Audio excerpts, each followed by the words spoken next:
Welcome to No Church Answers, a weekly roundtable Bible discussion for men. We're not pastors, just regular guys talking about scriptures and their own spiritual journeys. And now, here's your host, Bill Cox. And welcome. This is No Church Answers. My name is Bill Cox, and there's no better group to be with than the guys from Man Up, Spiritual Oasis for Men podcast. Does adultery still matter? And I can't wait to ask you guys. I want to start going ahead and introducing them. He is a former world-class policy writer, a current professional gambler. He's the show producer, Mr. Steve Titch. Hey. Hello, Steve. And a former prosecutor and attorney, kind of the group historian, if I had to say. And we call him the judge. It's Michael Cropper. Guys. A big deal in talent development. That's kind of like being a teacher in industry. But he's also kind of the group theologian. We call him the professor, and he's a proud cougar, UH. I thought that was a gang sign. Steve, we're going to have to educate you. Or he lost a finger. No, you're the farmer. That's right. That's right. And so we call him the professor, Robert Koshu. Hello, Robert. And my name is Bill Cox, and I am basically a indie writer, filmmaker, but I work as a contractor to pay for those projects. And what we're talking about on this particular episode is, does adultery still matter? And I'm just going to throw it out here to the guys from Man Up. I'm going to say yes, and I'm going to tell you why. Because everybody will use it to absolutely humiliate anybody on a moral level. And so I'm going to go ahead and throw it off right to you. It's, of course, a trick question. Of course, it does.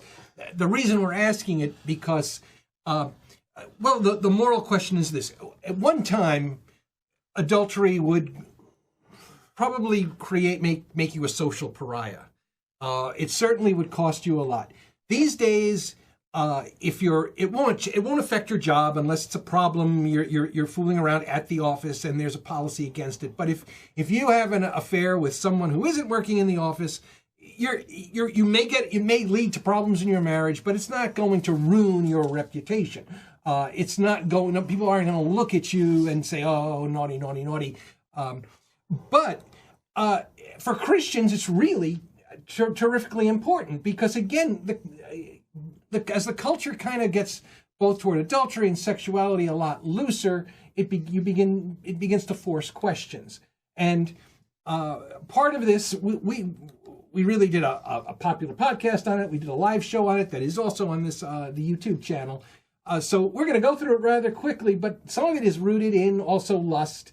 And we won't be touching on the David and Bathsheba story, but that I think plays a good role in informing this. Oh, no. No question about the David and Bathsheba. But yeah, we'll go ahead and avoid that. Michael Cropper. We'll avoid that. Folks, adultery is a crime, but it's not enforced anymore. Just throw that out. It's actually still on the books. Yes. Okay. As far as I know, it's still on the books, and I apologize I haven't looked that up. But the fact is, Steve and Bill said something that's very, very relevant, and they said it's very costly. Ask Jeff Bezos. Ask. Oh yeah, right. Bill Gates. Bill just cut a check. Garth Brooks, and a number of those. Steve brought out something, and folks, I know you've heard this in the New Testament in the Beatitudes. Jesus said that you can commit adultery without physical relationships with the other party. And by the way, what is adultery? Adultery is consensual sex with another person's spouse, whether it's a man or a woman. But Jesus said that if you imagine having sex in your mind with the other party, and he used the word lust, he said, I'm telling you, that's adultery. Now, I went back to the Ten Commandments, and the 10th commandment says the same thing. Jesus is not saying anything new to everybody. The 10th commandment says if you do not covet your neighbor's house, servants, wife, and covet means yearn for or crave the other person's wife. So you could actually literally commit adultery from the 10th commandment back then, and Jesus was renewing it for the people because nobody ever paid attention to the 10th commandment. They only paid attention to the 7th commandment, which was, thou shalt not commit adultery. So why is adultery so bad? Why is lust so bad? Lust can hardly wait to obtain something, to get it. Lust turns people into liars, deceivers, and manipulators, and their actions toward other people are based on the craving to get something they want. Just as a junkie will do anything to get a fix on drugs, so someone steeped in lust will do anything to gratify their sexual desires. Wow, that's kind of depressing. You're going to make me follow that? Yeah, go ahead, take it over. Thanks, appreciate that. Does it still matter? Well, if you're Tiger Woods, you found out how much it mattered when his former wife chased him down with a golf club and started swinging it at him. So, yeah, it does. This is one of the things that really differentiated Christianity in the early days from the rest of the world was their behavior towards what I'll call sexual ethics and how they believed men and women should react and behave towards each other. We have gone into a culture of, as long as you're doing it consensually with anybody you want, you're good. And Bible has a little bit more to say about it than that in particular. And I think that's where a lot of the crossroads comes up, because people will sit there and argue with you about, well, I can do whatever I want. No, not really. No. There's a difference between ethics and morals. Ethics is doing what's right. Morals is doing what's right by God. And where the sexual revolution has gotten it wrong is, and I'm going to talk a little bit more about it, is there's more to it than that. And so I think this is one of those conversations that we've had. We've now had this conversation. This is the third or fourth time. And why are we talking about it 3 times now? Because it's an important topic that affects everything that's happening in our society today. And this is one of those topics that you have to come back at and look at, not just from a Christian perspective, but a man perspective. Excellent. And with that, I'm going to go ahead and read the scripture. And this is from Matthew 5. It's short, 27 through 28. You have heard that it was said, do not commit adultery. But I tell you that anyone who looks at a woman to lust after her has already committed adultery with her in his heart. And with that, we're going to go ahead and take our break. This is No Church Answers. We will be right back.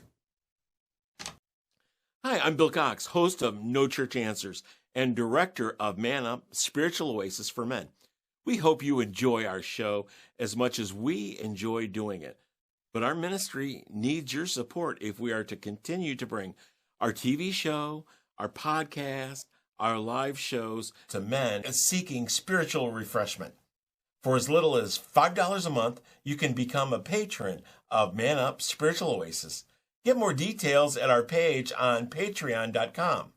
If you would like to support us directly, you can make a contribution through PayPal at donate@manupmedia.org.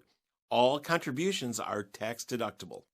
We're not pastors, just regular guys, so whether you're successful or struggling, we hope to bring you the good news of God's saving grace as we share our own spiritual journeys. Please consider supporting Man Up and No Church Answers today.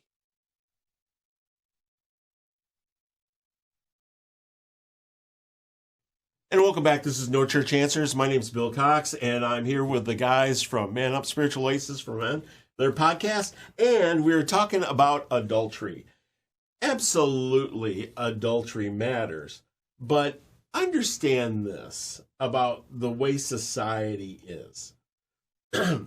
People that are Christian or profess to be Christians are looked upon as having already achieved a certain level of moral proficiency, I guess. Proficient moral behavior, okay? And then, so when one of them gets caught in adultery, all of a sudden the finger pointing comes out, see, and then they blanket all Christians as being hypocritical. Whereas the real thing that it should be is that it should show a person's commitment. And when they make those commitments, this is serious. And this is between them and God. Unfortunately, our culture will single out those people and their failures and point out and say that the whole thing is bad. Well, and let's, so Covenant Eyes is a group that we mentioned a few times on our podcast, and we've talked about them. They're an app that helps put accountability on people, because unlike when we were growing up, when you had to go find the Playboy somewhere, you hid it under your mattress. Everybody's running around today with the phone in their pocket. And You did they that? can get potentially, Right. but Allegedly. But today, in today's world, on your phone, you can get way more than just a couple of pictures. Let's just put it that way. Well, this on is your phone. this but is the but the statistic says that 68% of Christian men regularly view pornography. it's. But let's Yeah, and take it that's from there, why I because wanted to have that out there. this Yeah. is because they talk about pornography being a gateway. I'm going to quit getting into that mess. But the issue is, it's not even 1970 or 80 anymore. Right. I mean, let alone 1950s. And this is the world to navigate. And it's easy. I'm going to say it's very easy to fall. That's what, and maybe both the real world kind of wants to point their fingers at Christians, but Christians have to be very careful about this idea of believing they've got some moral proficiency. Well, and in total honesty, that's where David blew it. Yes, because David had that. I'm above all. I'm above it, and yet he was bored enough to act on his lust. But I guess I want to turn to the idea of where we are today, because they're on a social level, certainly on the economic level, there are problems with divorce. On a social level, it is, if both sides consented, it's okay. And so you're navigating that, and you're navigating also a new world. I mean, and I think maybe a good aspect that unfortunately Christians, especially Christian men, have been reluctant to embrace is Me Too. Because Me Too is a reaction to men in the workplace believing the antiquated idea that women are there to do, the secretarial work, to work for me, and to either marry me or have an affair with me. And women are basically saying, no, they're not citing it, but you can apply Matthew 5:27 to those. They're there to do a job. Yep. There's a boundary here. I'm not here to flirt with you. I'm not here to have sex with you. If you're a man and you go to work, and the only value the women working with you have is where they rate 1 to 10. If you're doing that, you're violating this. You're violating this command. And it actually gets worse than that. So a recent Washington Post column author, she went out and basically interviewed 100+ millennial women, younger women, Gen Z millennial, who now have moved beyond Me Too, and we're at, okay, you have to have consent, whatever that means. Okay. But even then, they're coming back and going, there has to be more to it than that. I went and I consented. We had our time, and so she's like moving. We have to move towards. Yes. And now she's got an entire new book about it. We have to move towards some kind of new sexual ethic, and I'm just like the one we've been talking about for 3,000 plus years. It is surprising it took this long. Because you might say, a lot of people date the sexual revolution from 1960 when the pill when the pill was invented, and now women are discovering that hooking up and that relationships without commitment really don't add up to much, and sex on the first date or second, third isn't really that great. Why is a man looking at the office in the first place if he's happy with his spouse? Solomon tells us to be happy with our wife. Here's Solomon speaking as 700,000 he's happy people. with 1,000 He's wives. telling you to be happy with your wife. From now on, enjoy her breasts, enjoy her whatever relationship. That song of Solomon. Nobody ever wants to preach on it, but I love it. Solomon, no, I'm going to get deeper than that, folks. Why are we even looking? The chances are our marriage has gotten boring. Okay, and let's be honest. We've done the same thing, wrote over and over and over again. The sex almost becomes the same thing over and over again between the husband and wife. And in fact, many times if you talk to the husbands and the wives maybe, the wife no longer wants to have sex. Well, your commitment, your marriage vows are that you commit to love each other. And love to a man means sex. Period. I mean, that's fact, right? Making love. Men are physical, women are mental. That is psychologically sound. And so Paul tells us very clearly, he says, women, ladies, you do not own your body, your husband does. Okay. And then he says to men, you do not own your body either. Your wife does. Yeah. So if either of them wants it's the both sex, ways. Okay. So I mean, a man's not going to be looking if he's very happy sexually with his wife or making love with his wife, however you want to put this. So if they're getting bored at home, and in fact, many situations, I've been to groups of people in group therapy, many times the wife no longer wants to have or make love. So she's violating the married covenant that she committed and promised to God as well. But we don't talk about this in church. We don't talk this about in Sunday school. And that's the fact. One of the two people is breaking the relationship, so it ends up leading the other party to look. But they shouldn't. They shouldn't. I think you're getting very close because it's a partnership. Yeah. And, again, you go to relationship classes, serious ones, and they tell parents, don't get so wrapped up in being a parent or all your responsibilities that you forget about each other. Yeah. Take that vacation.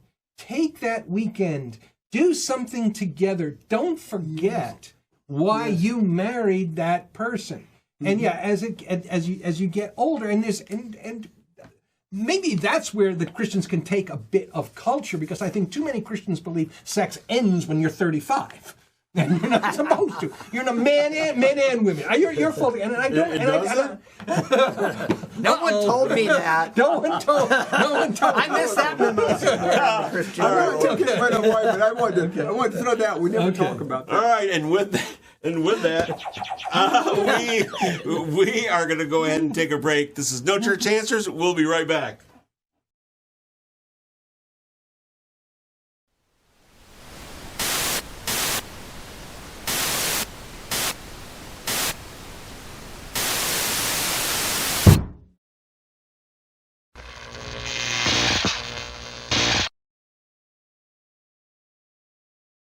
Yes. All right, and welcome back. This is No Church Answers. Steve Titch. Yeah, if you saw our live show or watched the video on it, we did a few scenarios where we tried to touch on real world situations involving things you have to navigate when you're married. We talked about sex, raising your children, but we came up with a new scenario, and nice. that speaks to especially sex beyond 35 and 40, but in a family situation. So take it away, Bill. Okay, I'm going to go ahead and I'll just read this scenario real quick. You are pleased that your father, who became a widower 5 years ago, has moved on. He's lost weight, regularly plays golf and tennis. He is beloved by your son and daughter, 12 and 15. Most Sundays, you all attend church together. He recently bought a beach house and has invited you, your wife, and family for a long weekend to meet his new girlfriend. She is a delightful woman in her mid-50s, and everyone gets along. You order pizza, play some games, watch a movie. The evening wears on, but Dad's new lady friend shows no sign of going home. At about 10:30, in front of the kids, Dad's girlfriend says, "Well, I'm getting ready for bed," and heads towards the master bedroom, and Dad replies, "Be there in 5 minutes, sweetie." What do you do? Boy, this one's probably harder than our so we did when we did our scenarios before, we did the committed Christian couple that were going to two separate colleges and just were tired of quote unquote waiting and wanted to go ahead and get married. This was probably harder. And this is one of those. Till death do they part, though. He's a widower. He is. That's true. But how do you confront? So I'm going to put it in a couple of different ways. So how do you confront Dad to start with? Because he's Dad, So Dad, really, seriously? In front of 12 and 15-year-olds? Yeah. So first of all, 12 and 15 knows what's going on, and they're just kind of going, What's our dad going to do? Yo, what the heck? I've been told, but now, Granddad, oh my. The secondary question I'm going to come up with is, what's his wife going to say at the end of this? Your wife, what are they going to say at the end of it? And this is the guy. The wife's going to say, "This is the guy who said my house, my rules when we were engaged." Yeah, no, and he probably did too at that point. Right. I just think this is going to be one of the harder ones to answer, and I'm going to put some context on it. Okay. You're a teacher. I am. I know. What the Yes heck? or no, dude? Come on. My wife once accused me of answering questions for 45 minutes at an HOA meeting, never answering yes or no to anything. If that's any clue. I think you have a conversation with Dad, but I think it's like the next day if you and Dad are up having coffee on the back porch by yourselves, and say, Dad, what's your intention with this woman? Are y'all going to get married? What's the deal here? Are you having evolve a fling? your relationship? Yeah. Are you having a fling? Because if you're having a fling, I have a very serious problem with what's going on. If you and Mrs. So-and-so, the adorable woman in her 50s, if y'all are planning on getting married, okay. And I think it's really about where is this? Because I'll view it differently, and we kind of talked about this, and I mentioned it in our live show. A guy hooking up with every other girl he sees sexually versus a guy who has had 3 serious girlfriends, and those relationships lasted 2 to 4 years, and then settled down with number 3 and got married. I view those as not... In Jesus' eyes and God's eyes, they're the same. But if you're going to put levels of degree on it, I think there's some level of degree you can put there with it to talk about. I was just going to say, the only time that I would get in the weeds on sexual activity and adultery is probably about family. With my dad. Because none of it, and my kids, none of that stuff is it's above my pay grade, it's out of my lane, but this is the way you set this up is awesome because you brought it into the family. And the only thing that I would be able to say though is this: understand the example that you're setting. That's Bill, you hit it on the head. That's what I would say too. If my children are there, Dad, you were very, very adamant about me not doing it and my girlfriend not doing it and having sex outside the marriage.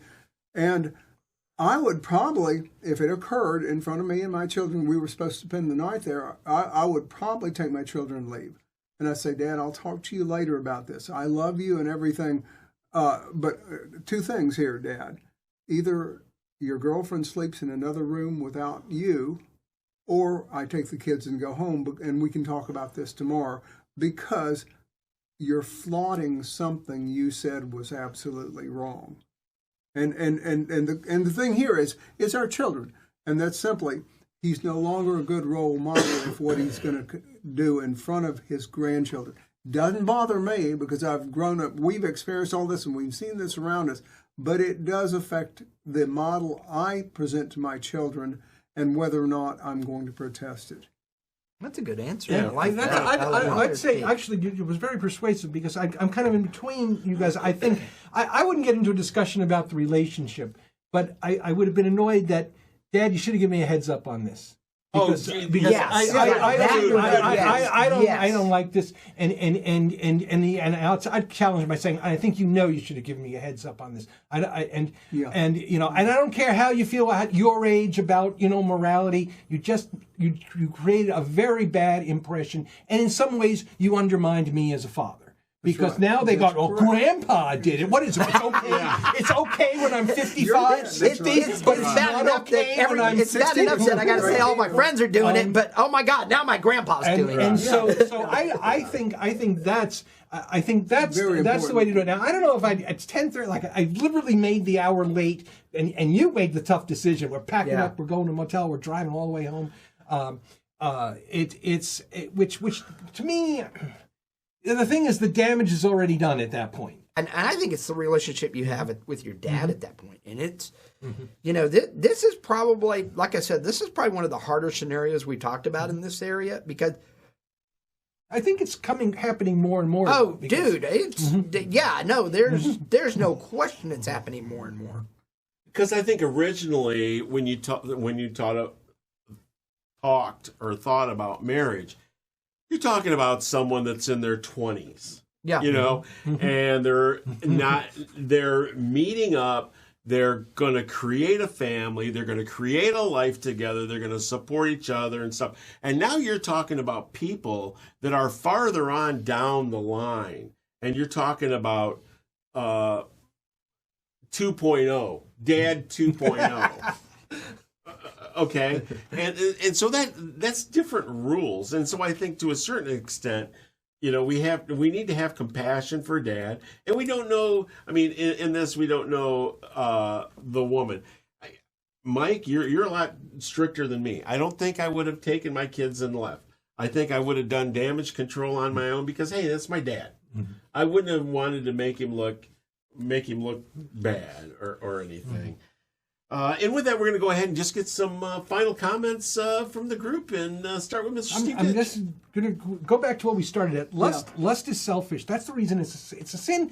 But some don't necessarily conflate it with attraction. I think there's a Venn diagram where sexual attraction is got lust over here, attractiveness over there. Attractiveness is how we are fruitful and multiply. So I don't think second glance that we've talked about several times on our podcast. Glancing at a woman and going, "Wow, she's really gorgeous," versus that second glance where it's, "Oh wow," and David was purely interested in Bathsheba as an object.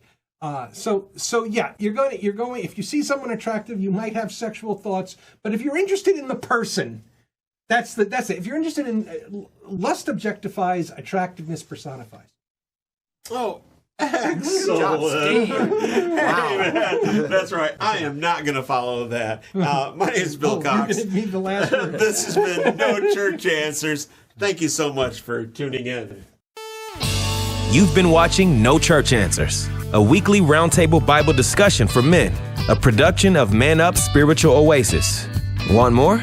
Check out the Man Up Spiritual Oasis for Men podcast, available wherever you download your podcast. And to learn more about us and how to support our ministry, visit our website at www.man-upspiritualoasis.com.